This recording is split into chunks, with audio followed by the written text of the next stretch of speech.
Ladies and gentlemen, can I please have your attention? I've just been handed an urgent and horrifying news story. And I need all of you to stop what you're doing and listen.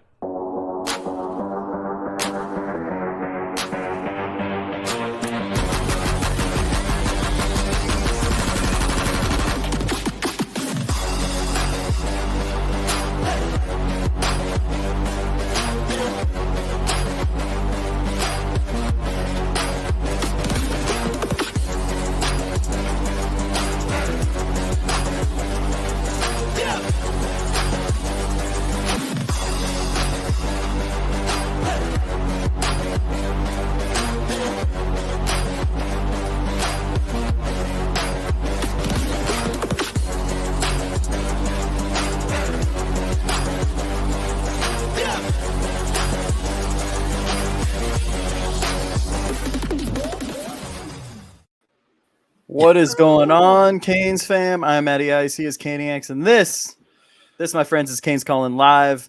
Caniacs, how you doing tonight, man? I'm doing good because we got a special guest on tonight. Yeah, and so we're back talking about Canes again. You know, I love to do that. And our boy Greg Bush is in the house. What's up, Greg? What's up, Greg? There he is. Appreciate the support. So obviously, we're gonna talk some baseball, right? Team is hot right now. And then we got Durand Scott coming on to talk about his time at Miami, talk some hoops. So I'm excited for that. You know me, man. Yeah, I want to hear some more about this Europe League stuff. The what? Europe League. Oh yeah, playing overseas. Yeah, playing overseas. Yeah. We got to get into that and more, but yeah, man. So I saw is it true Miami? Because you know me, I try to follow Doing baseball good. as much as I can. Is this they've swept a certain amount of teams in a row, right? Like 3 or 4 teams in a row. Yes, the couple they have, but some of them in the win streaks you have your midday games. So this week we had 2 midday games. Usually you have 1, so that's added into it. But yeah, but this sweep this last weekend was a big one because they were the number 3 team in the nation. Now I put out the number 8 seeding because I was at 4:00 this morning and I was at work all day, so I didn't get to see the update yet. So I'm sure they moved up. They were potentially looking for a top 5 spot. I think there were 2 actually. When I think I saw something about them being number good. 2. Don't quote me on this. So, no, I won't, because I haven't had a chance to look at it. I just got home and jumped on the computer. So, I mean, it makes sense. I don't know who the number 1 team is, but I think they stayed put. But I think we moved up to 2. But yeah, man, I'm gonna have to start watching some games because I haven't really watched any. I used to go to the games because in college, because my school, Cal State Long Beach, when I was in college, was pretty good, and a couple of my friends were on the team. But yeah, man, it's been a while since I watched some college baseball, so I'm gonna definitely have to get back into it. Look at Greg. Yes, we swept the number 3 team in the country. Heck yeah. Absolutely. And pretty convincingly too, 6-2, 5-4, and then last night, 15-5. What? Man, dude. Yeah. I'm telling you what, man. Mario is killing it. Basketball, football, baseball. Dude, you gotta love that. The other thing too is we're getting new offensive linemen. Like every day, there's a new offensive lineman committing or announcing that he's transferring here. It's it made me think of that commercial. What was that fast food commercial? Where's the beef? That's Wendy's. Yeah, dude, the beef is in Miami. The beef is we got the beef, Miami, bro. Yeah. We got the beef. About time the beef gets to Miami. Yeah. So my man Greg, how are you doing? We're doing great. It's Monday. I mean, what else can you say besides it's Monday? This is what I love starting my week off with, man. Talking some Canes. Yeah. Talking some hoops. Hopefully. I was so pumped for this that last night, I don't know if you remember this, but back in 2013, we played Duke at home. They were the number 1 team in the country. We were the number 25 team. We had just become ranked. And we just slaughtered them by 20 something. It wasn't close the entire time. Nice. And it was And, Durand Scott was on that team. He had a really good game, too. And I'm going to ask him about that game, obviously. But, I was just so pumped for this today because Durand Scott is, probably, one of my favorite men's basketball players. Don't tell Davon, but he's above Davon. But, yeah, man. No, that's her, Clara Peller. She's the one who said, "Where's the beef?" The old lady. Is that like an old-time actor or something? No, that was the start of the commercial. You're probably too young to remember that, but when it came out, that was her, the old lady. Where's the beef? Oh, yeah, got it. You don't remember that commercial. Greg and I are a little bit older than you, so we kind of remember these things. Yeah. No, I got you. Dude, you know what? Speaking of fast food and stuff, I still when I come up there to see you, if I'm ever in Arizona, I need to still try Culver's, man. Oh, you got me so excited to try it. Yes, delicious. So I gotta ask though, is it more expensive like fast food, or is it just normal? No, it's more expensive than your McDonald's and Wendy's and stuff. Yeah, no, it's up there, but it's worth it. And they make custard. They make this custard. Oh man, good stuff. I highly recommend it. Oh man, I gotta try that. See, now you got me. I haven't eaten dinner yet. Like I said, I come straight home. He's way older. Thanks, Greg. Don't give us too much now. Don't give us too much. But yeah, I haven't eaten dinner yet. So after I'm done here, I'm gonna go eat and then get ready to go to bed and go to work in the morning. That's what I do. Man, I'm having a protein shake and that's about it. Good for you, son. Good for you. Yeah. I gotta have food. I already had my shake for today. I'm trying to lose some, man. I need to get back into basketball shape. Honestly, the whole run, the Elite 8 run, really inspired me to get back into playing basketball almost every day. And so I don't know. It's just, it just really got to me. So I've been trying. I've been playing. I played before this. I played over. Yeah, I just did some individual drills and stuff. So, but yeah, man, I'm trying to get back into it. I want to be. Look. I got backup. Hey, we have a Culver's right in Port St. Lucie. It's a great place. It is. It's great. It's and they have lines like Chick-fil-A, around the corner. Oh, really? Yeah, but man, they are. Because you have to wait for them to cook your food. They literally will cook your food right then. It's not already bagged, packaged, and go. They put your burger on the grill and do it right then. Oh, that's crazy. Yeah, it's good. It's worth the wait. Trust me. It is. I'm gonna have to try that. Well. I see that we have a guest. I see our man showed up a little early. Yeah. You want to bring him on? Yeah. Now? Hell yeah. I've been waiting for this all day. Let's go. I know, but we still got to pay the bill. Hold on. Let's pay the bills real quick. Let's pay the bills real quick. Okay. One quick second. Let's pay the bills. One quick second. All about the fans. Our boys AB and Jordan Nelson and them over there. You got to go check out their stickers, their merch, all kind of stuff, man. They're growing. And growing fast, and they got some great stuff. Also, when you order, use our code CCI15, and you'll get 15% off your total order. And as always, don't forget to pick up your Luca to the U sticker and support the Leukemia Foundation that it goes to. And then our main sponsor, SeatGeek. SeatGeek, get your ass in the chair. So if you get your ass in the chair, use our code Kane's Call-In, get $20 off your first ticket purchase. They are one of the best apps on there to buy tickets because they have a rating 0 to 10. So you know that you're not getting screwed over. So you can't beat it. I use it. I know Matt uses it. I know some of y'all are using it because we're getting notified about it. So just keep doing it, and we really appreciate it. Other than that, I think our bills are paid. What do you think? No, absolutely. And that's the best way to support the show as well. We don't ask for money. And it's free. It don't cost you a dime. Exactly. All right, let's bring in the man.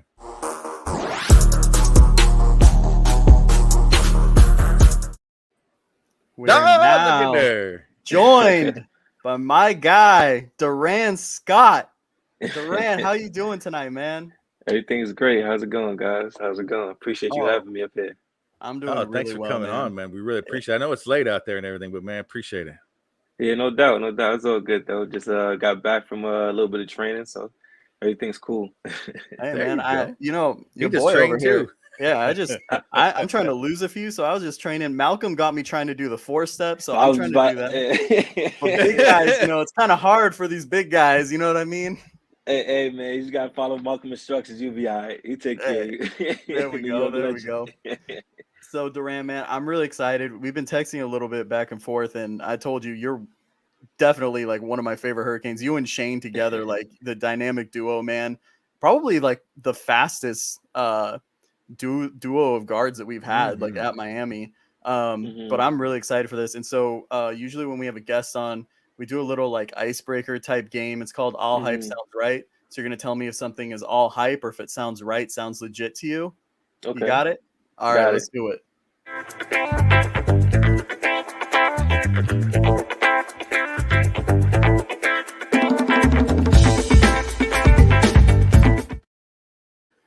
All right, man. I got to start with this one. This was the one I was most looking forward to asking you.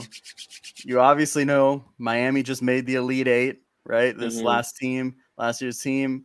There's talk about this team being the best team ever. I'm not saying it's me. I'm just saying there's some talk. So my question to you is, all hype sounds right. This last Miami team that made it to the Elite Eight would beat your guys' 2012-2013 team. I mean, first of all, I want to tip my hats off to those guys who did a tremendous job this season. They definitely worked, tremendously hard to get to the point where they were able to finish their season, which is further than we made it, obviously. Obviously, it's been a lot of chatter of that, but for me, I mean, it all lays out on the court. It all plays out on the court. You never know. Right. It could be anybody given day at any given moment. You know what I mean? Our team that we had back then was a very strong knitted team, as I'm sure it was this season as well, which is why they were so successful. But it would definitely go down to the wire. I could see me out there guarding McGusty. I could see Shane out there, chasing him around. So it'll be definitely a well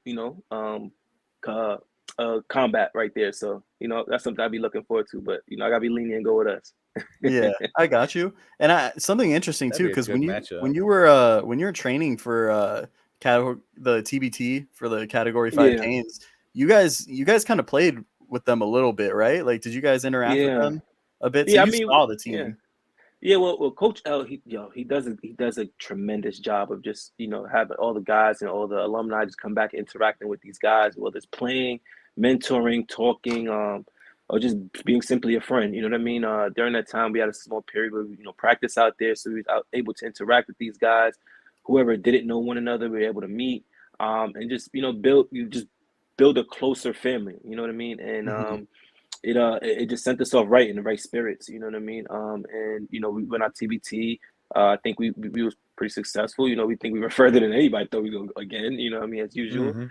But when it all comes down to it, and reason why I just love University of Miami basketball athletics, and Coach L and everything he does is because it just being a part of University of Miami team, it just felt great. Like it just felt like no egos. Just felt like all of us just wanted to win and to be part of that atmosphere again.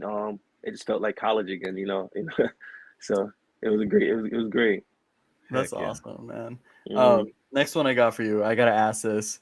I got to do this to everyone that's played with this guy. So, all hype sounds right. Malcolm Grant is the funniest teammate you had at Miami. He swears he is. Is he? Is he? Yeah, he might be. He really might be. Okay. Yeah, but Michael Grant is definitely a character. He's he's a man of many talents. Hidden talents. So, and he knows how to put a smile on everybody's face and just brighten up the room, and just always bring the right attitude all the time, no matter what's going on. You know what I mean? You need guys like that at times because your mind's just everywhere during competition. A guy that could just clear your mind and just kind of just bring that team camaraderie back, is wonderful. So, I tip my heads up to, a wonderful teammate like him as well. I'm sure we had a few though. I'm sure we had a few. Can't think right now. Do you have like a funny story that you remember? Or you have to think about it a little bit. Maybe we can go back to it about Malcolm or Malk. Oh man, let's see. I was picked for this one.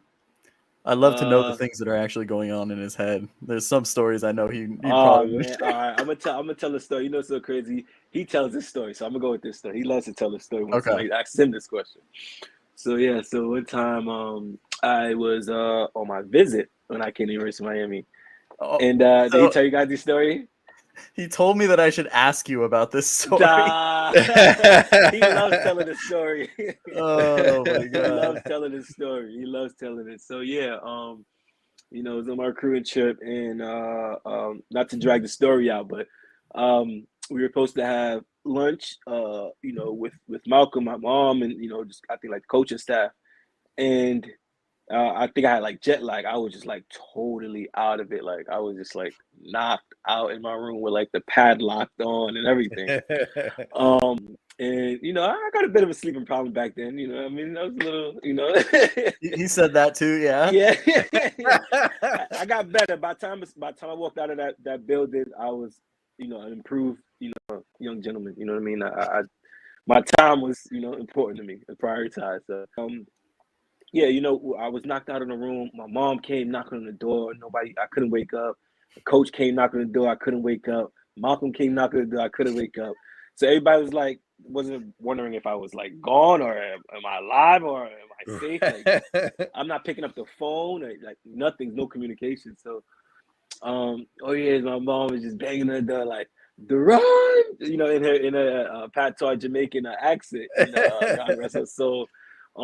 And it was just like a whole episode of just trying to get me up, just to come out and have lunch. You know what I mean? And that's when I guess the coaching staff got a whiff of it for the first time. Like, okay, we're gonna have to get somebody on top of this guy to get this guy here on top right this. But it was good to get it out the way early because right. I was able to get on top of that early, so it worked. Oh, That's man. good. That's funny. Okay, the last one I got for you. All hype sounds right. We are gonna see Durand Scott play for Category 5 Canes again in the TBT this season. Oh man, I would love to. I would love to. It was like I said, it was a great atmosphere. Coaching staff was very welcoming. Teammates, some was very new, but they all felt welcoming. And I would definitely love to play again. You know what I mean? If the time is right and opportunity fits, then yes, most definitely.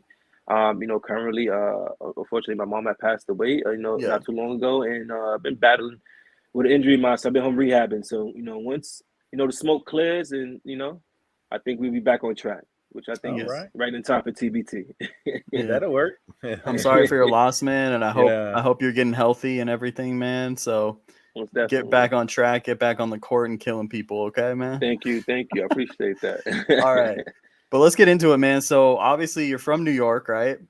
So Yeah. I want to know, obviously New York is like the mecca for basketball. I'm in Southern California and it's big here, right? In LA and stuff. But New York is like no other. Who are some of the guys that you kind of like looked up maybe from New York? I know Skip to Malou, that's a name that comes from New York City. Who are some of the guys you modeled your game after? Well, to be honest, I didn't ever really model my game after anybody. I just felt like I just needed to continue being a better version of me. I just continued just working on my game and just because I felt like I was unique. I played a little bit different than everyone else, and my priorities inside of the game was a little bit different than everybody else. More say, I was guessing. I say, especially with me being a hard, being hard on the defensive end. You know what I mean? I think that's my calling card. Yeah. But all in all, I'm sorry. I'm totally sorry. I lost track. Can you repeat that again? Like, who are some of the guys that you looked up to maybe from New York, watching them play and stuff? Yeah. So, growing up, this, like I said, I just tried to just continue to just be a better me. But there was guys that I just always just take a little piece of their game, take a little piece of their mind. Whether it was just a page out of their book for leadership, whether it was just for how to interact with a coach, how is it just to interact with your teammates in the middle of combat when emotions are flying. Just all these little tips I've just always, continue to take from me. And I always, gave my props to these people who I've always taken it from because I felt like you should give them their flowers right away. And, that's something that was instilled in me and I took all the way with me to college, you know what I mean? Which I've been considered a leader since, honestly, I've been like the captain of my team since like high school. You know what I mean? And I was fortunate to, being the captain of our team since my sophomore year at University of Miami. So that was a blessing of me just being a young guy, still undergrad, just, kind of putting a good team on my shoulders. So it's a wonderful feeling and just, want to keep it going. Yeah, absolutely. And so I kind of had heard that you played in high school and AAU with Kemba Walker, Yeah. right? Um, and I had heard some things about your AAU team. It was completely stacked. What was it like, playing with all these guys, and how did it prepare you, like, to play in college as well? Well, now that you bring that up, those are like the people I was looking up to. Guys like Okay. Kemba Walker, the Chris Fouches at Drexel, the Dovell Carter's at Marist, the Jordan Theater at Seton Hall, the Chuck Bryan at West Virginia. These are the guys Chuck I was Bryant. definitely looking up to, and to be able to much it's much more than just playing basketball, but we're legit a family, which we all still speak to this day. And that not every basketball player is able to be a part of something like that. So to be able to build something like that at an early age and with so many talents, there's just so many talents coming out of New York City. Like you said, it's the Mecca. Absolutely. It's just like, and during the days, like it's just every game we played, it was competitive. It wasn't no Yeah. days off. You know what I mean? And it was a blessing. We all learned from it. I think we all went D1. Nice. Literally, we all went D1. Literally, That's and crazy. we were all, for the most part, pretty much successful. Jordan Theater is still overseas in Italy right now, playing and doing great for himself. Chuck Bryan running his own podcast. He actually just retired, doing well for himself. Chris Fouch is, managing Kemba Walker, who's both obviously doing well for himself. Yeah.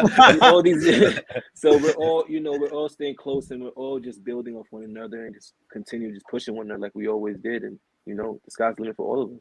Yeah. And so I'd seen too that you played against Lance Stevenson in high school. My God. I just got a quick question. Yeah. Oh, really? Okay. Did he ever try to blow in your ear? Nah, but you know what? I'm actually gonna break a little story with y'all.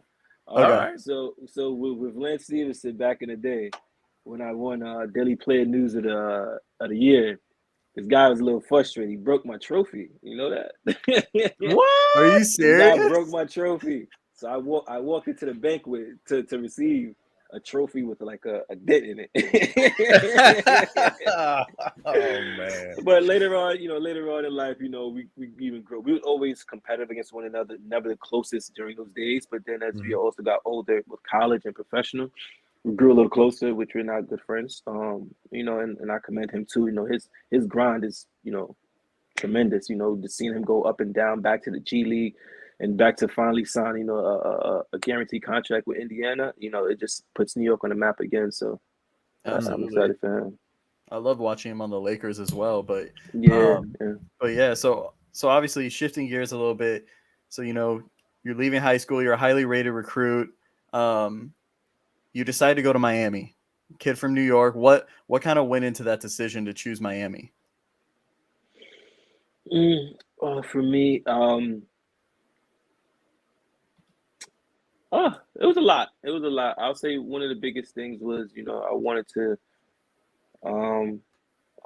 to experience life. I wanted to be able to make some mistakes on my own and be able to correct them on my own without leaning on any friends or relying on anybody. And the reason I say that is because a lot of times guys pick schools because their buddy is there, or because their family member is close, or the weather is good. Like something is bringing them towards that school. For me, it was strictly business. I wanted to go there to play basketball. I wanted to win championships, do the best I possibly can do, and help my teammates and coaching staff succeed while doing it. And I think I did that for the most part. So for me, when I was picking my school, it was a no-brainer when they just gave me the opportunity to just come in, start right away, be a tremendous impact at University of Miami. Supposed to let's say I could give you our top 5. I think was like University of Miami, UConn, Pitt, Tennessee, and UCLA. But I think we narrowed it down and came out to like UConn and University of Miami, which everybody knows Kemba Walker was at UConn. And everybody's favored for me to go to UConn, obviously, which is, Right. wouldn't have been a bad choice at all because, I got my buddy over there, but I want to go somewhere where I feel confident in myself that I can, do what I can do to get to the next level. Yeah, absolutely. And so, freshman year at Miami, averaged double digits, played really well. I think you were all ACC rookie team, and I think you made the all ACC tournament team as well, right? As a freshman. So obviously, the adjustment to college ball is difficult, but what Yeah. kind of like made it a little easier for you? What do you think? Ooh, honestly, I just went to a really good high school, and I tip my hats up to my coach and my Hmm. teammates, which literally half of that same Gaucho team that I just spoke about earlier, we went to Rice, which is the same Kimba, the same Chris, the same Hmm. Bells, the same Momo Jones, all these guys. So these practices are tremendously competitive. Like we practice it for 2.5 hours in high school. You know what I mean? And this is like some of these colleges at the same time. It's just as intense. Uh, like the level is just as high. You know what I mean? And when we go out to play, it's the same thing. So it just is. Playing for Rice, which one of the superb, one of the superior teams, is definitely prepared me for college. It made it so much more easier. Like as soon as I got there, I was in shape, ready to go. You know what I mean? It was just Yeah. mental. I needed to learn. I wanted to be a sponge. You know what I mean? But physically, I was definitely prepared for college. Yeah. So you talk about being like a leader on the court and everything, but I want to know how else you are on the court. Are you someone that talks a lot? Not so much? I'm different. It's to, I guess, to my opponent. I'm not very chatty. Hmm. But I tend to be respectful because I understand at times. But they got to understand when it comes to combat. There ain't really no friends on the Right, floor. right, So right. it's like I'm in this mode, and you kind of trying to take me out, and I can't allow you to take me out of this mode. You know what I mean? So kind of take me out of my game. Um, but with my teammates, yes, I'm very vocal, extremely vocal. I have to be. As anybody would say in life with any relationship, is sure you guys Right. have communication is key. Yeah. Communication So is key. we hear Well, nobody say especially all as the someone time. that's focused on the defensive side of the ball, you have to be vocal, Exactly. right? Hmm. Exactly. Yeah. So what Well, you and say? so Go there's a little backstory to this. So one of my really good buddies played at Purdue. ahead. So you guys played Purdue your sophomore year, 2010, 2011, I think, in the ACC Big Ten Challenge. Hmm. And so he had said, he's like, man, he's like, I was like, what do you remember about that game? Playing in Miami, because obviously he knows I'm a Miami fan. And Hmm. he's like, I just remember there was some guard from New York that kept talking all this smack to me. And I was like, well, it either has to be Malcolm or Durand. And I'm like, Hmm. well, I asked Malcolm, it wasn't him. Hmm. But Malcolm was like, I don't think it was Durand either. So I was like, I want to try to Who figure out who was it it? was. I think it was me vaguely. I Oh, think think it really? was Okay. me. So his name is Tyrone Johnson. He was like a combo He was a guard, guard, combo guard. 6'3". Yes. I don't know how it started, but I think it really it's coming back to me vaguely, but I think it all just started with just us just competing, literally. Just us Mhm. just going at each other's necks. And I was just like, I want his neck. I need him to stop scoring and I want to continue scoring. So we got to figure this out. You know what I mean? Like I'm Yeah. not your friend. I'm like, so let's figure this Well, out. So he got a little bit of that New York spice. You know what I mean? It talked a little yeah. So crazy though. There So, you go. but he didn't back down. I think he had a tremendous game. I think he came down to the wire. He hit a couple of shots that allowed them to, I think, beat us. To be honest, you yeah. know what I mean. But He yeah, I remember him being a great player. Yeah, he's on my men's league team. So we play a lot. And he talks so much. So I'm like, I know you started it, bro. Whatever it was. Like, don't even lie about it. But I just Uh-huh. I needed to hear your side Yeah, I don't so I really could give him. remember exactly how it's. I wish I did, but it definitely happened. And reason now it's even coming back to me because Coach L, the coach had to calm me down in the tunnel when we was walking back to the locker room. Cause you know how Purdue, you got to like walk up the tunnel and Yeah. like walk. Yeah, so I remember that for sure. It's a different atmosphere up there, right? Yeah, for So sure. you mentioned Coach L, right? He comes in right before your junior year, right? Yep.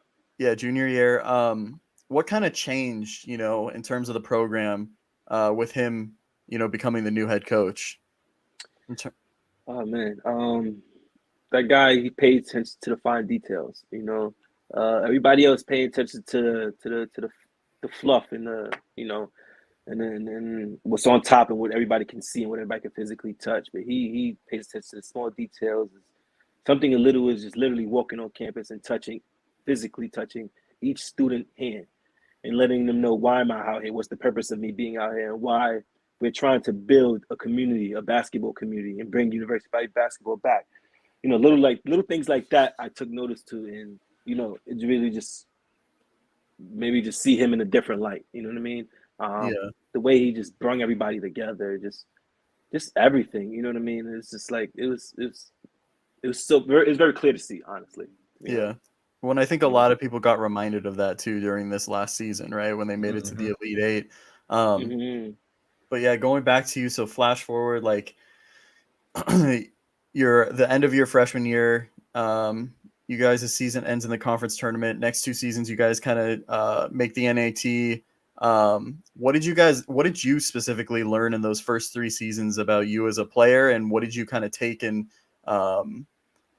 put into that, 4th year as a senior? Good question. You know, for me, it was I would say I came in a little bit a tad bit selfish. I came in, when you come in from a different circle, that's you go into a different team, different family, you coming in with your own goals, your own mindset, and your own plans, and mine was coming as a freshman starting. I'm thinking I want to go. You know what I mean? I want to have a good season. I want to continue to have a good season, and I give myself a good chance to make it to the league. And you know, I think I worked pretty hard for that. You know what I mean? I think I think I showed that part of my game, and damn, I'm sorry, I lost track of this. Can you repeat that one more time? No, you're good. So just like the learning experiences, from the first 3 seasons, like what you kind of put into that like 4th season that made you, the player that you were, and ultimately led to how successful that team was. Yeah. For the first 3 seasons, like I said, I came in a bit selfish, and I think I had all the right to, and I think it kind of worked out for me. Which I think I had a really good freshman season, a pretty good sophomore season as far as numbers. But it was a lot of NITs. As a collective group, we didn't really, do well. You know what I mean? And I kind of definitely took that chip with me on my shoulders. Obviously, not really getting a chance to play in the NCAA tournament. But just kind of give myself a true chance. And what I realized was someone within this team in my 4 years while I'm here has to take the ultimate sacrifice. And, with a lot of people, egos, a lot of people have goals. Like I was saying, it's hard. It's tremendously hard for everyone to do that. With this person in there, that person there. So I committed and made a decision that I wanted to be that guy. I wanted to be the guy to glue everything together and make everything work. Whether I got to, give up my half shares of whatever the case may be, whether I have to sacrifice, whether it's minutes, playing time, whether anything, literally, I was just that guy. You know what I mean? And anything that these guys can just come to me and speak to as well. So that was one thing I just kind of took with me and kind of noticed that we needed. And I think it definitely made a tremendous difference. I think that summer the entire team stayed home in Miami, trained together. Obviously I was kind of narrowing these guys for us to do that. Just I could sit here talking about forever about these type stories, but I feel like that was one of the things that just kind of changed the game for us and reason why we had such a tremendous season. Yeah. And so you kind of already answered my next question in a way. So obviously we've talked to Julian Gamble, and the big thing that he had said was like the whole commitment made by the team before the 2012-2013 season that That's you guys all agreed. Yep. To hold each other accountable as well, right? What kind of went into that? Like, how did that really like come to be? Like, was there one person that kind of was like, hey, we need to do this? Was it a group effort, Well, ultimately, it was a really Coach's L idea. So it was Coach's L idea. I'm not sure who else he brought into the office, but I do remember he calling me to the office, personally, which I'm sure he probably called in, a couple of other seniors or captains on the team as well. Asking us how we feel and his decision and why we should do it. Having everybody to stay for the summer, sign the contracts to stay and commit to us, commit to the upcoming season starting now.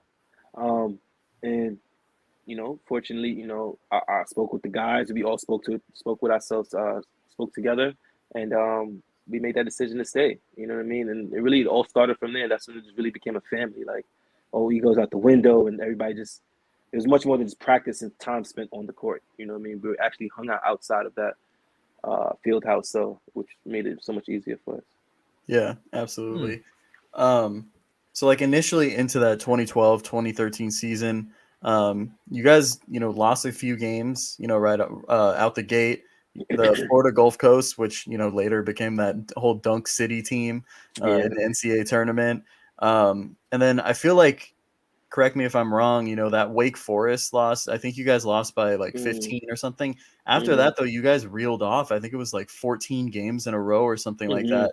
Was there something specifically that kind of happened behind the scenes or anything that kind of changed, I think that Wake Forest loss actually just came because, maybe it was a little weary, a little tired. Because we actually remember that game. We really wanted to win that game for Big Reg. I was actually from Winston-Salem, so but I think it really started after I want to say like that Hawaiian tournament. We took that loss to Arizona. Oh yeah, okay. That's when things really clicked. I think for us, it was just like fire in everybody's eyes. You know what I mean? And it just gradually, just like it was like every week, it just was like, damn, these guys are getting better. Next week, guys are getting better. We just kept getting better. And we felt it and we knew it and got a little cocky with it. You know what I mean? But it felt good, you know what I mean? Especially for, a lot of these four-year senior guys who've never been in a position like this, you know what I mean? So I wanted these guys to enjoy it, like enjoy every moment of it because it's only one time you're going to get it, you know what I mean? Yeah. And we did that. We really did. And like I said, it all starts with, the guy that's driving the train, Coach L, you know what I mean? Like I said, he knows how to attack each little detail to make the big picture look perfect and make sense. You know what I mean? And that's one of the things he did. So absolutely. And so I know you're an unselfish player. I get. Oh, there we go. No, you're good.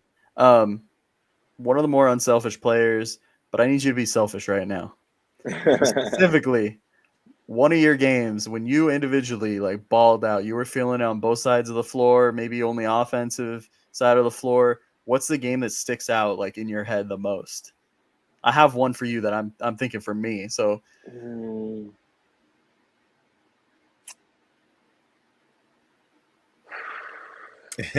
want me to go first? both man, I got like 3, 4, 5. Mention them all. Let's do it. Let's go. Like, one of the first memorable moments for me, I remember. I want to say I didn't say my greatest game, but I just remember this moment, ACC tournament. I think we actually ended up still losing, bro, to North Carolina. No, I'm sorry. No, we ended up beating Virginia and then losing to North Carolina. Played Virginia in the quarterfinals.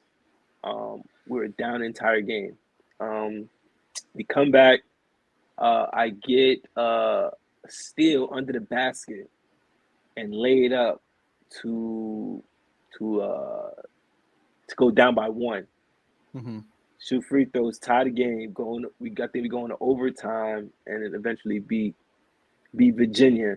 But that specific moment, it was tremendous for me because obviously we were an underdog team. Expected to go to NIT, and we were at the bottom of the barrel in the ACC. But that moment as a freshman to be able to get that big time steal, and that moment, and then make the layup, make the free throw, it was like my first like big moment in college. You know what I mean? So like for me, that always stuck out for me. And my teammates, we always talk about that. We got like little inside jokes about that. It might be a little inappropriate for the show, but but that's one of my moments that really stuck out for me. But as far as like a game that I really balled out, I would definitely have to say like to go to the top, NC State game in the tournament my senior year probably. Yeah, that was a good one. And the reason I say like I look at both ends of the game and everything that takes place in the game and just every little key moment from the moments I'm sitting on the bench. But one of the moments that stuck out for me was when I was on the court and we had a couple turnovers, a couple bad possessions, and we weren't playing the way we typically be playing. And I think one time I just got a little frustrated, but I think goodness of my heart, I think I made a basket and I was getting back on defense, and I yelled. I don't remember word for word what I said to the team, but I said something aggressively to this team, to my own team, like you mother effers better pick this up. You know what I mean? Like, to kind of motivate. You can these curse guys. here too, just letting you know. Yeah, it's fine. My bad. I just No, it's all good. We're just letting you know. We don't have any FCC regulations. Yeah, you're good on everything. Seriously. You know what I mean? So I didn't want these I want these guys to kind of pick it up. And after I yelled at these guys, but like the adrenaline, like the juice that was just flowing through my body, I've never felt that before. It was almost like, I don't know, just a burst of energy just flew through my body, and it just like I got emotional off it. Like I almost started tearing like off of like trying to motivate these guys. Nice.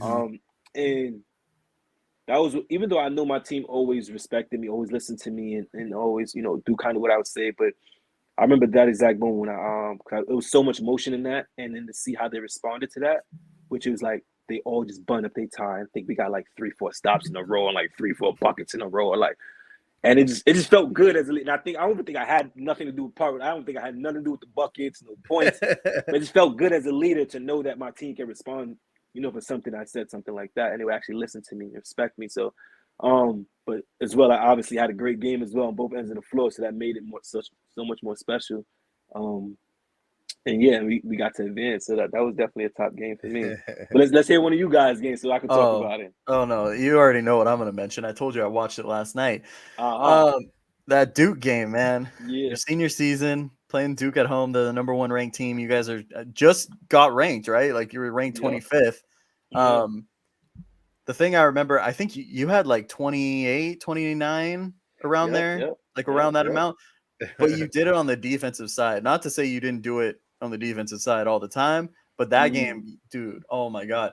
The way that you fought through screens to get like on Seth Curry. I remember like halfway into the first half, there was one possession, you were just all up in his face. He wasn't getting by you. And then he drew you drew an offensive foul on him because he used his off arm to try to create some space. Yeah. That game was amazing, man. I think that's probably, like, in my opinion, like one of my favorite games of yours. Yeah, most definitely. I definitely enjoyed that game. I remember that game like the back of my hand. Especially like I said, going back to back with North Carolina.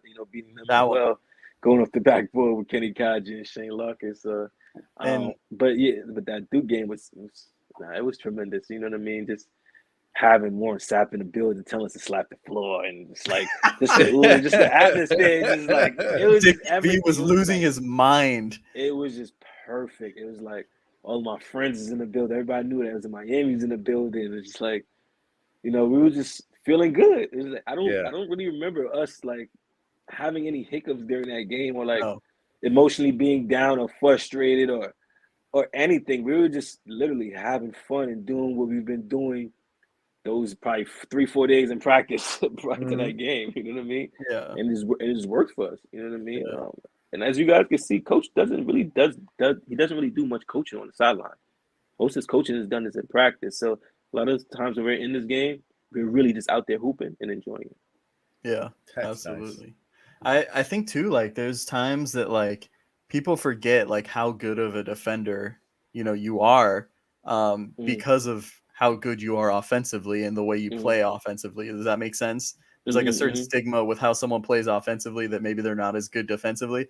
But I think you might be the only Miami Hurricane to be an all-conference defensive team twice, right? Yeah. I'm not sure if I'm the only one, but for Miami, yeah, I think so. But like, yeah, and just rewatching that game was it was a beautiful thing to watch, honestly, man. Yeah. It was, I remember that game. Oh my God. That game is, I mean, obviously, tournament games and other games you're going to, hold to it like a different, tier, but that game is probably, no matter what, like even with the tournament games, is probably like my favorite to look back on. So it's really cool. Talking to you, as someone that was in that game. So I really appreciate it, man. And then you mentioned the UNC game, right? That was when Shane threw it off the backboard to Kenny Kaji. People forget that was when LeBron. We got LeBron and Wade were there, and they recreated that, right? In one of their James games. Jones as well. We can't forget about James. Oh yeah, James Jones. Yeah. He's a legend. Seriously. Yeah. He was in the building, so it was Yeah. definitely a wonderful atmosphere, and we appreciate them coming by. As around that time too, I was good friends with their camp too, so it was just an exciting like moment. You know what I mean? Like bringing Miami basketball back. As everybody knew, also LeBron was a part of University of Miami Athletics too, because he sponsored our sneakers. We're one of the Mhm. few schools that part of Kentucky, Ohio State that had those sneakers. So he showed tremendous love, and Miami Heat, they always show love as they always continue to do with Coach L being there. So like I said, it's becoming the basketball town, hopefully again. Yeah. And I think too, like the thing that I feel like it doesn't really get talked about that much is like, I feel like during the off season too, like there's always dudes that are in the NBA, like working out there. Like I know John Mhm, Wall would occasionally be out there. mhm. I'm trying to think of some other names of dudes that are usually So out so there, many but guys. You have yeah, there's a the whole lot of. list. Yeah, yeah. Mhm. Because a lot of guys come out there trying to go on a vacation. It's like a perfect place to just relax your mind, and you're able to get the job done. You're working out. You're getting your rehab. Your networks, your contacts, everything is there. You know what I mean? And whether it's family, friends, or whoever it is want to come visit you on the off season, I'm sure that's a perfect place for them to come do it. You know what I mean? Right. So, Yeah. you Better know than what I mean? Alaska. So, yeah, exactly. As long as you just don't get lost in the sauce, in Miami, you'll be fine. You know what I mean? As long as you're mentally strong, I tell everybody that if you're mentally strong, you'll be okay in Yeah. All right. Miami. So, like I said, like I'm from Southern California, from like Huntington Mhm, Beach, California. So it's a beach town, right? mhm, I went to Miami for the first time last year, and we mhm. stayed in South Beach, Oh like wow. right by the Clevelander Hotel and stuff, I think it's Okay. called. Yeah. And oh my God, I had never experienced a city like, or just a place like that. It was insane. It's Yeah, wild. yeah, I already. Nah, Miami is definitely wild, and I'm sure it gets wilder than what you guys have probably ever experienced, or Oh even me yeah. as well. You know what I mean? Like Oh yeah. Miami is definitely a trip. You know what I mean? But it's a town that's you got to learn to love. You know what I mean? You got wonderful people. They're beautiful people that just wants to support. You know what I mean? And wants Hmm. to be a part of something. And I think that it's University of Miami as a community, as a basketball whole. I think we were able to do that from a basketball standpoint, especially from the first time I was there to the last time I was there. I remember, there were games where I could see like large spots where nobody was filling up the stands. You know what I mean? Hmm. And to finally having like sold out crowds and actually being part of that and experiencing that. So I can now have conversations with that with friends, who probably like go to the Kentuckys, the Yukons, Right. and Right. Right. you know what I mean? It feels great, man. It feels great. That's So, awesome. and yeah, man. Coach L getting that extension, I mean, you got to clap to that. You know what I mean? Yeah. So Absolutely. Exactly. they want to keep it going. So Yeah. got Yeah. to. We But yeah, were happy man, with that. that 2012 2013 season was like no other. The atmosphere too, like you mentioned, was just like insane. Like rewatching some of those games, it's like, you kind of got that a little bit this season, because they started Mm-hmm. turning it up. But I feel like that 2012, there was nothing like that. It was crazy. Yeah, yeah. Um, and so obviously you guys make it ACC tournament, win the tournament. You beat North Carolina, right? That's the Mm-hmm. third time in the season you guys beat them. Yeah, Thank yeah. goodness. I cannot stand them. And you did something that Miami has never done before, right? Winning the Mm-hmm. ACC tournament, and then you guys finished top of the conference as well, right? So that was Yeah, something that regular season champions as well. regular season champions. So I mean, you're a part of history. What does that mean to you, man? Like looking back on it and like seeing even now, like this last team was good, but like this is something that no one else has done. Yeah, it means a lot. I think it means much more now than it did then because we were so much in the moment and we didn't really understand like what we really accomplished. Like we were just like I continue to say, we're really just enjoying it and we didn't want to do it with anybody else but our comrades that we was doing it with. So now that we all get a little bit old, we ain't old yet, but we got a little group chat. So we all talking now and have now a chance to just speak about those times and those little silly moments in the game or what happened Hmm. here or why we lost here, stuff like that. It's really dope because it was just like for a lot of us it was really like the best time of our lives. You know Yeah. what I mean? Yeah. So if we could say that, then I felt like we took from the game at that specific moment the most we possibly could.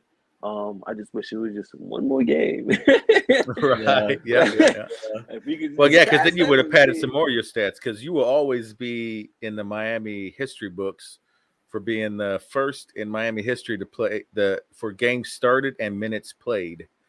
Yeah, You've had 125 games you started and 4,238 respectively minutes.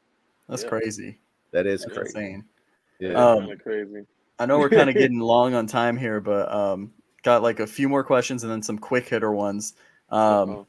I know I appreciate you taking the time and talking to us. Absolutely. But so winning the ACC tournament, right? How do you kind of like shift focus? Because now you got another tournament to win, right? Hmm. How did you kind of like switch gears? Because you guys did something it's never been done before, like we mentioned in school history. How did coach kind of like get you focused up, or were you guys already ready to go to play in the NCAA tournament? We were really ready to go. But one thing I would say, at least for me, it was such a quick turnaround because I never really got to experience that quick turnaround. Mm-hmm. So I had to adjust really, really fast and adapt really, really fast. And um, but what we all did, I think we just went with our instinct. We just went with what we've learned and what we've experienced, and our gut. And I think we lived with that. You know what I mean? I think we prepared as much as we possibly could for that moment. It was just unfortunate that we had a few injuries, like Reggie Johnson being down with his knee. Um, I had just got my tooth knocked out the day Yeah. before. Had to go to the Shane. dentist.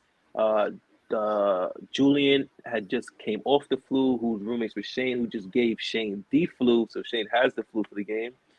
Um, and I'm sure typical knickknacks, but we're not here to complain, and Marquette was a tremendous team that didn't tip our hats to them, which is a team that was. I think they had Vander Blue that game that did tremendous damage to us, and they had a big Yeah. kid that did damage to us. But we went as far as we could, and I think it was a great experience. Yeah. And in my mind, man, you guys are still the greatest Miami Hurricanes team to ever do it. Honestly, seriously. Obviously, like I love what this last team was able to do, but you guys have like a special place in my heart, and I really appreciate you guys. But I kind of wanted to talk to you a little bit about Coach L. Okay. Obviously, recently, there's a few down years. I think a lot has to do with injuries. Mhm. And I think FBI. people kind of like, I don't want to say wrote him off, but they forgot Mhm. how good of a coach he was. Mhm. Um, you've kind of mentioned it already in some of your answers, but what makes Coach L such a great coach? Yeah, most definitely. I think I agree with you with everything that's. I think they kind of wrote him off as well, thinking his time was coming to an end. But I think that guy just have tremendous confidence and belief in his system and what he knows and what he does. He stuck to the plan, and I think everything worked out for him as he kind of envisioned. Because if you vision anything less, you're gonna get less. You know what I mean? And Mhm. he's been in those positions before. He knows what to do. So like I say, you just go for instincts and learn to adapt to the situation. I think he did. You know what I mean? He didn't break not once. And when you turn around and blink your eyes, you look at now when you have a team that's in the Elite Eight, and everybody's mouth is shut. It's like, okay, yeah, sign Right. again. You know what I mean? It's Yep. like, Yep. Yep. you Nobody know what I complained about mean? that 2 years. Nobody's complaining. You know what I mean? But it's all a process. This is how the business goes. You know what I mean? It's an up and down business where Yeah. it's a lot of moving parts. You know what I mean? But you just got to stay solid, which I think he does for the most part, which his resume shows. And he's going to continue just growing. You know what I mean? As you can see now, the guys like Coach Computer, who's now heading off to be a head Get coach his as own well. gig. Yeah. Yeah. Exactly. You know what I mean? Congratulations to him. But Absolutely. that's what Coach L is about. You know what I mean? He's about just building a tree. You know what I mean? We can't grow unless all 20 branches has got some leaves on it. You know what I mean? Yeah. Right. So he And he was doesn't the get it first one to say too that Coach Caputo should have his own. He should be a head coach, right? So most it's definitely. I thought it was going to yeah, happen sooner than later, to be honest. yeah, It was like, okay, I thought it was going to happen a few years ago, but okay, congrats. yeah, absolutely. Um, but yeah, man. So obviously your time in Miami comes to an end. Um, I remember you played with the Spurs in summer league. The reason why I remember that is I was actually at that summer league. I go every Okay. year. Mhm. you're at summer league. I believe you go to play overseas, right? Mm-hmm. I feel like there's this whole I don't want to get into this too much, but I feel like there's kind of a glorified picture of how it is to play overseas. Mm-hmm. And people don't really realize, like, guys are, away from their families. They're, sometimes they don't get paid all the time. That's, Mm-hmm. things that they have to Mm-hmm. deal with. Malcolm has Mm-hmm. dealt with some, Yeah, um, some of the with some stuff he stuff, talked about. Whew. yeah, that he's talked Mm-hmm. about as well. Yeah. What are some of the like barriers, whatever you want to talk about, that you've Mm-hmm. kind of had to overcome, with playing Mm-hmm. overseas? Yeah, it's definitely a different, atmosphere out there. It's different. It's a different game out there for sure. From on the court to off the court. You're going out there, um, to learn and do things that you haven't been doing for a long time that you're not typically accustomed to. You know what I mean? Yeah. So when you're out there for 10 months out of the year, uh, doing these things, it's a bit uncomfortable, and it's hard for a lot of these guys to adjust. Um, it's different cultures, different living. Everything is just different. You know what I mean? So one thing I always tell guys, like, you have to really, truly, truly, truly, truly, truly, truly love the game of basketball if you go overseas.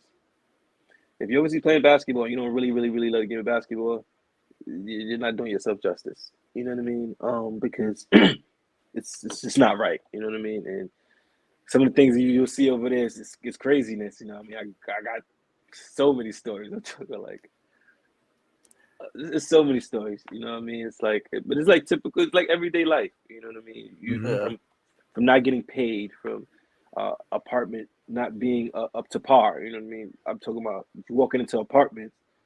You just got off the plane and your apartment look like, I don't know, like Okay. I don't want to say too bad, like a warehouse, abandoned warehouse, nothing like that. But it's like not to where you typically would want to live. Let's just say Yeah. that. You know what I mean? And for me, when it comes to situations like that, it's a bit crazy because you're paying a guy, let's say 6 figures to come play basketball, but then you're giving him to this living as if he's making like it's like, if I'm making 6 figures, what do you think? Like, where do you think I Yeah. would like to live? You know what I Yeah. mean? Yeah. And this is some of the difference where I like to talk about with guys, because it's in the NBA, these are things that they ain't got to worry about. All they have to worry about is literally physically just playing the game, And that's literally it. You know what I mean? For us, we have so much more challenges that we have to deal with over there, but it's what we signed up for, and a lot of us over there are built for it. We over there becoming our own chefs. We don't have our own chefs. You know what I mean? We got to cook our pregame meals for these games. That's one thing he We talked got, about a lot. we got Was drop the peanut butter food. and jelly sandwiches. Yeah. You got to watch your nutrition as well, because you don't have a trainer to watch your weight to make sure you're good. You might have one actually, but depending on the team, it varies. How much they care. You know what I Gotcha. mean?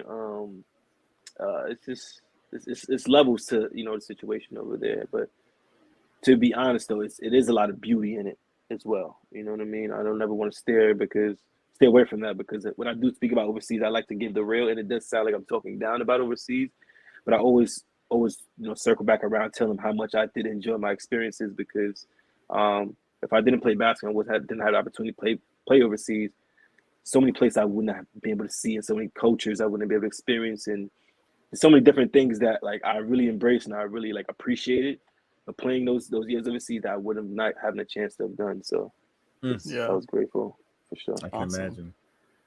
Before we get into the quick hitters, we got a little fan question here. Yeah. So Greg Bush, he asked, oh, you can't see the whole thing. Okay. He said, we asked you about the most memorable game in your career. I'd like to know the most fond memory of his life as a student athlete at Miami. It doesn't have to be as a player. Good question. One of my favorite moments at University of Miami. Honestly, a lot of my favorite moments really took place. A lot of my time was really spent either on the court, in the classroom, or snoozing. You know what I mean? But we did spend a tremendous amount of time in our study hall. and that's where I was allowed to, where I was able to build a lot of friendships, whether it's from soccer teams, volleyball, football players, like just everyone. And we were, obviously we took everything serious, but we had a little time to kind of speak and goof off a little bit. So we were able to just build like so many great relationships that I still hold till this day.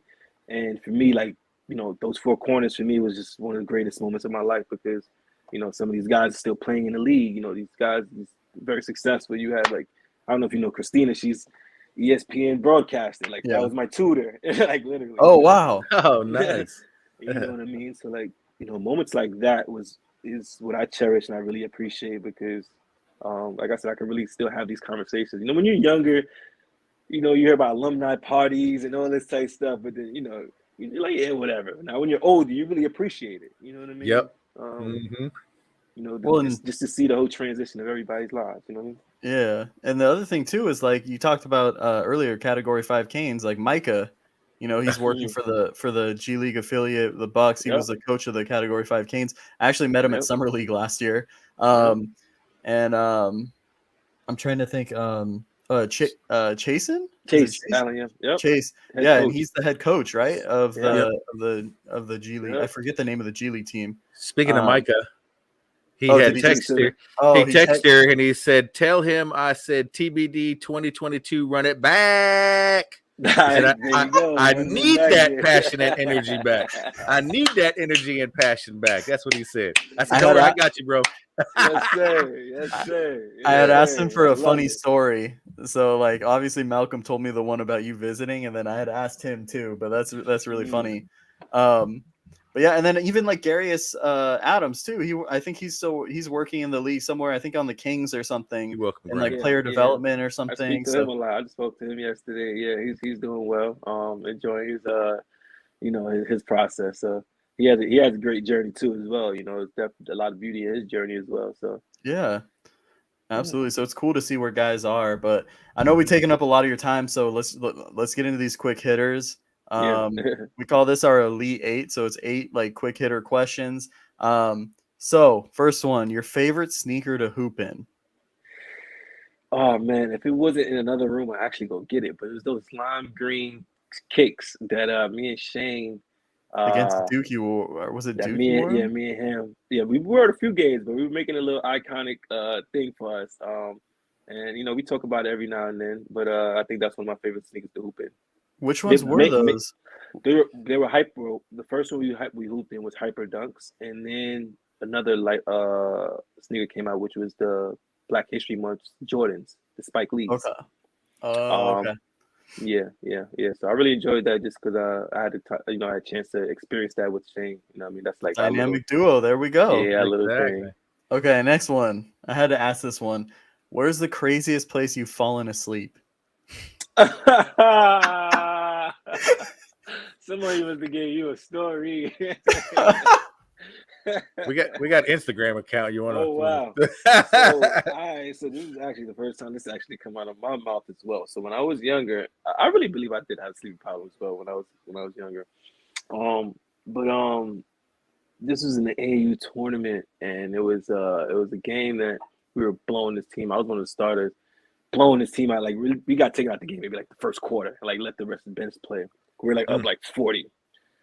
So and you know how halftime is. Halftime is it's still a huddle and just get back out to play. It's not really go back to the locker room. I fell asleep on that bench because that game was boring me so much. I fell asleep at a basketball game on the bench. On the bench while the game is going on to the point you had to wake me up yo, coach is about to sub you in. I'm like, okay. And for me it was I was like, I can't believe I just did that. But that's funny. Can I tell you? You got to start somewhere. Start somewhere. So it answered all my questions when I was falling asleep in college. Dang. Malcolm told me that you I don't know if that was the same time. He said you fell asleep when there's screaming fans everywhere in an arena. I can't remember if it was you guys were watching a game or something, but I don't know if that was the same time. I definitely believe that. I definitely believe it. He said mouth was open and everything. I believe it. I believe it. Listen, man, I'm a hardworking man. Listen, I go the extra mile. You know what I mean? Like I said, we got practice. I'm there early and I'm leaving late. So if I want to do a little extracurricular activities with my guy Malcolm, he has to understand. I need a little nap in between. You're gonna have to elbow me before you go. Just remember that. Elbow me before you go. I'm prioritizing. That's awesome. I feel like Malcolm never runs out of energy though, so it's probably hard to keep up with him too. Oh man, that guy there, man, he's a character. I love him though. Gotta love him. He's an entertainer. Yeah, he definitely that he is. He really his TikToks and stuff are just hilarious. The way he just like describes things and stuff is he's like a storyteller too. It's awesome. Yeah. He's always been like that. He's always been a goofball like that. We were living in the townhouses on campus, like, you know, 'cause we were living like 4 to the townhouse, like me, Reggie Johnson, Gary Adams, Malcolm Grant. It was just great times, you know what I mean? He just kept the love in the air and just kept us, you know, just giggling and laughing all day. So good dude, man. Let's go. Okay, next one. Who was the hardest guy that you had to defend? Maybe like in practice or just like in college, I guess. Whatever you want to run with. Well, is that 2 questions or is that 1 question? Because I had to answer until you finished it. Oh, okay. Let's say make it 2 questions. Make it 2 questions. Let's make it 2 questions. We'll do in practice. So, at University of Miami, it's in practice. We're definitely going to say Shane Larkin for sure. It's that speed, right? He's an athlete before anything. His speed, his athleticism, it comes before anything. And then once he just added just confidence and just a skill and just a commitment to wanting to get stronger and wanting to get better. And then he took notice to that. I think it was just sky's the limit for him after that, because he possessed so much of the game that you can't teach. That made it so much more easier for him. He's one of those guys, if he did have the height, he definitely had the chance to be, you know, a tremendous athlete. You know what I mean? Which he's already still is. You know what I mean? He was breaking records in the combine at that height. You know, and he's winning championships and doing the unthinkables. You know, hitting big shots. So even at that height, you know, you still can't doubt him. And for sure, he was definitely the hardest in practice. I would say outside of that, I'll probably say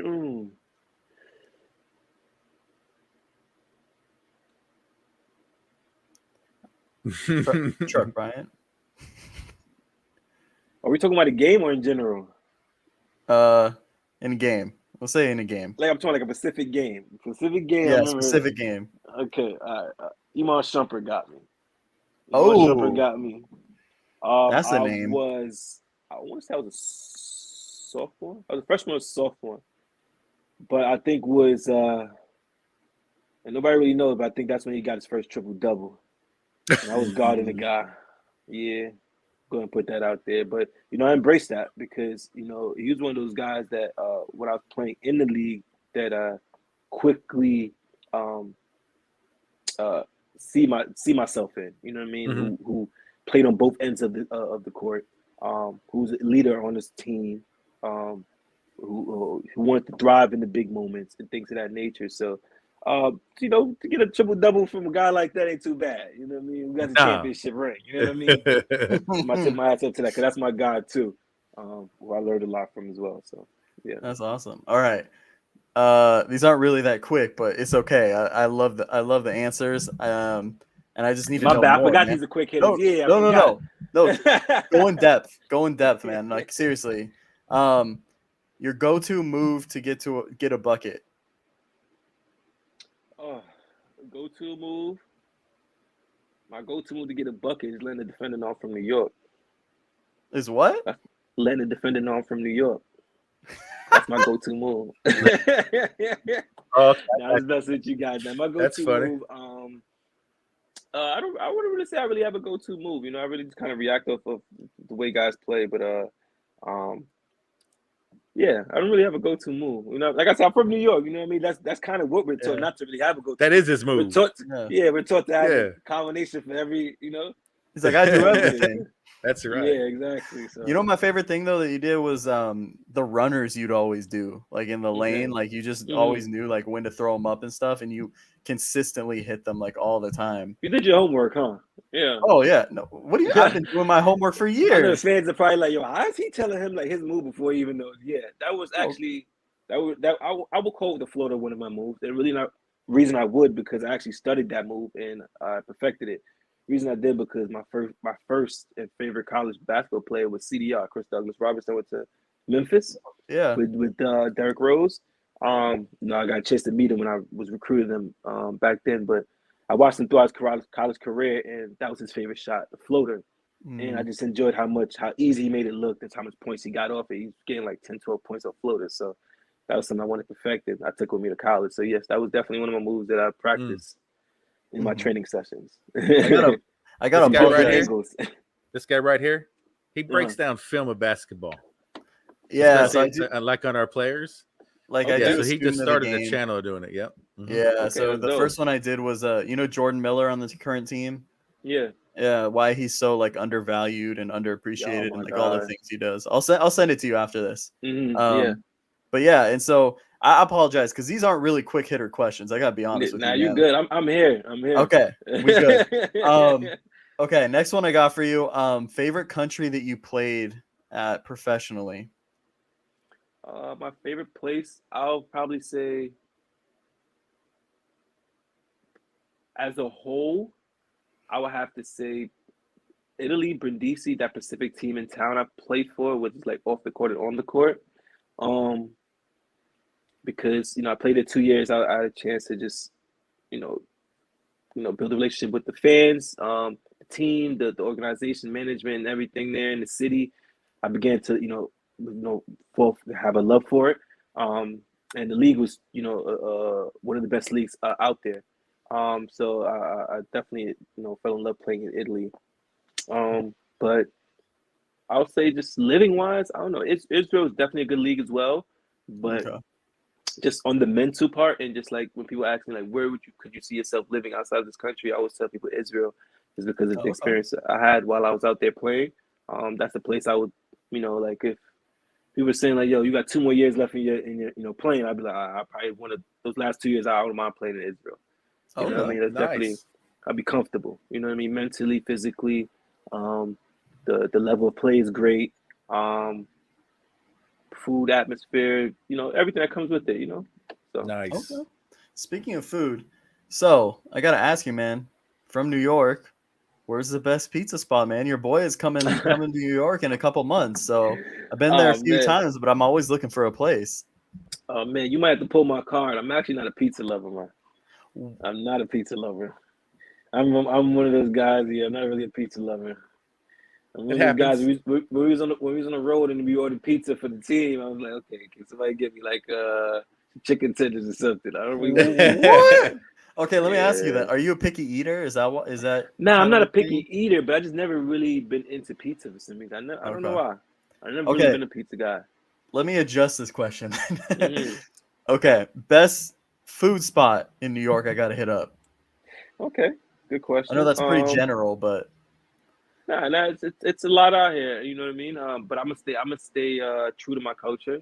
There's a nice Jamaican cuisine spot that I really enjoy here. That's in the Bronx, which I always recommend a lot of friends going to. It's called I just went blank for it. It's I can't remember the name for it at the moment, but it's if you're ever in New York and you actually have a taste for Jamaican food, I would definitely recommend it to you as soon as I remember. If he doesn't, I do. Yeah. Oh, don't worry. I'll get that spot eventually. I'll text you or something. We'll figure it out. And I'm gonna need to know it, man. I gotta hit up all the food spots when I'm there. I'm gonna find out for you. There we go. So 2 more. So I feel like I might know the answer to this one because you kind of answered this a little bit. Most athletic dude you played with at Miami, besides yourself, obviously. Okay. Yeah, most definitely on paper. We got to say Shane for sure. Okay. Breaking these records, but just seeing with my own 2 eyes, we got to go DeQuan Jones. That's what I thought the other answer was going to be. Got to go with DeQuan Jones. Just stuff I've seen him do in practice. People haven't even seen. And you know, I mean, I've been a fan of him when they were recruiting me. You know, when they were recruiting me, I was literally watching him on TV doing a reverse dunk against North Carolina on Danny Green, who's from New York. You know what I mean? So, yeah. you know, so I always took fond of him. Who's a good dude, and you know, he's still hooping as well. But yeah, those are two definitely most athletic guys I've ever played with, for sure. Okay. Last one. All right, here we go. This might be the most like political, controversial one. Give me your all-time starting five. Oh man, all time? Mm-hmm. Yeah. Oh man, I'm gonna have to make a promise to you to go do some homework and then come back to you guys. I don't go way too back, but we gonna see what we can do. Okay, let's do this. Let's do the starting five of guys that you actually like grew up watching, like you actually watched. Is that Okay. easier? Yeah, that is easier because you know I wouldn't say I watched the Rick Barrys, but Oh, I mean NBA, like NBA. Not Miami. Okay. Oh, got you. Makes sense. Okay. Okay, got you. Yeah, I don't mind doing all time then. Let's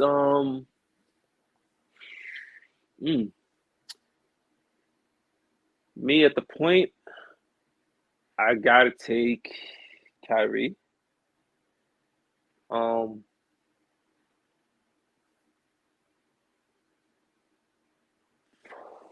gotta take it's tough. I'm waiting for him to say a name. That's tough because you gotta you wait for everybody to say that. Gotta say stuff. But it's like, where do you fit him? It's like either Kyrie or Steph. But you gotta say, I'm going with KD. Okay, that's two, right? Are you including Steph? Let's include Steph. We go make KD a 4. That's 3. There's a name, man. I'm waiting for it. I'm about to end this show right now. Let's go. Ooh. We gotta go Shaq at the 5. Okay. There you go. There's Shaq. Gotta go Shaq. You need like a 2 guard or a 3 guard or a 3. There's a guy that played a little bit of both, but look at you trying to persuade his own. Let that man pick his own 5. I'm not saying a name. I'm just saying. Yeah, you don't have to, Mr. LA boy. We know what's going on. Man, we're all time. That's a tough one. That's tough. I'll probably just have to go Tracy McGrady, which I know is not the name you're probably thinking. Damn. Yeah, no, it's not. Who is that? Kobe, dude. Who do you think I'm thinking? Kobe. Come on, Kobe. man. Wow, I didn't even have him in my head. No, most definitely. That's what makes it even much tougher. Yeah, and you gotta have Kobe in there. I gotta have Kobe. Yeah. I think where I run into the dilemma is at my point guard position with Steph and Kyrie. Yeah. So if I could eliminate one, I would throw Kobe in there for sure. Okay. And I think that would complete mine. Yeah. Yeah. I like the versatility that T-Mac brings, man. There was no player like him, man. Yeah, he's been one of my favorite all time. And I think Shaq is one of the most dominant players of all time. Man, yeah. I think at the point guard position, you know, with this new generation with the Kyrie and Seth brings in with the you know, the versatility of the game is just, I think it would be too much. Even if they played back then, it's just so much they bring to the game that's so much different. They're just so much superb. I think that's why they make them so elite. And Kobe's Kobe, you know what I mean? And if you don't pick Kobe, you better say Jordan. You better say Kobe. Yeah. I appreciate it, man. He said it. That's all that counts. Let's go. You're good now, right? Yeah. Yeah, there we go. Hey, man, honestly, like, I really appreciate you taking this time. Man. I wasn't this was a lot of fun. I wasn't expecting to take this much time, but this was awesome, man, and I truly appreciate it. Yeah, thank you for having me. Thank you. Anytime. You know, if you want to do this again anytime, man, I really appreciate you guys. Oh, awesome. Thank you. I appreciate it. Love to have you on and break down some more ball and stuff. It would be amazing, man, and we just appreciate you taking the time. Let the people know though, man, where they find you on social media. I know you got some side hustles too that you do, right?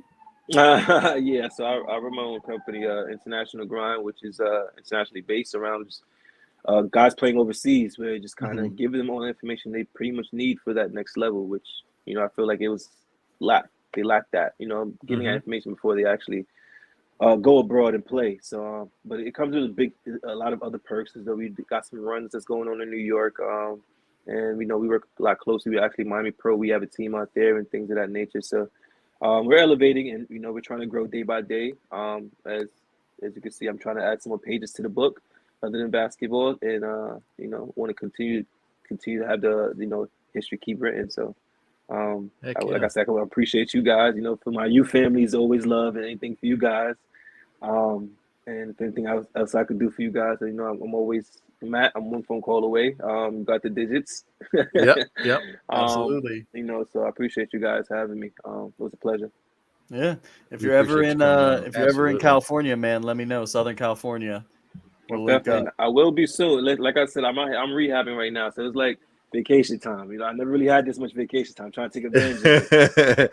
Get it while you can. I know. Absolutely. Definitely. Well, when you're healed up and you're able to come down there, let them know, because I'm in Arizona, just right next door. So we'll just go do our thing. Alrighty then, let's do it. Absolutely. Well, thanks again, man. Hopefully we can talk to you again soon. We really appreciate the time, man. All right, man. Take care. And as always, it's all about the you. It's always about the you. Baby. Yes, sir. There we go.